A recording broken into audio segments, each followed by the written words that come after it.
McKettricks of Texas, Garrett, by Linda Lael Miller. Narrated by Jack Garrett.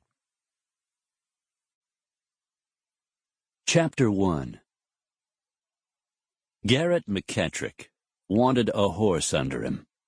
A fleet cow pony like the ones bred to work the herds on the Silver Spur Ranch.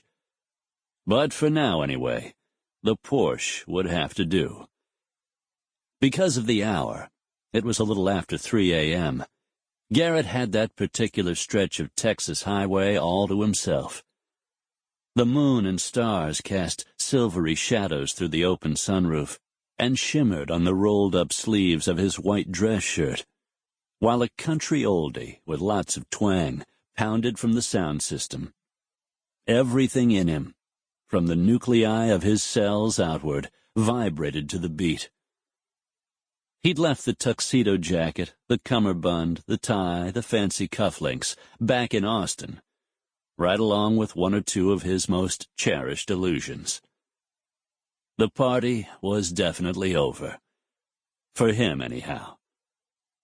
He should have seen it coming, or at least listened to people who did see it coming, specifically his brothers, Tate and Austin. They'd done their best to warn him. Senator Morgan Cox, they'd said, in so many words and in their different ways, wasn't what he seemed. Against his will, Garrett's mind looped back a few hours. And even as he sped along that straight, dark ribbon of road, another part of him relived the shock in excruciating detail. Cox had always presented himself as a family man, in public and private. A corner of each of his hand-carved antique desks in both the Austin and Washington offices supported a small forest of framed photos. Himself and Nan on their wedding day.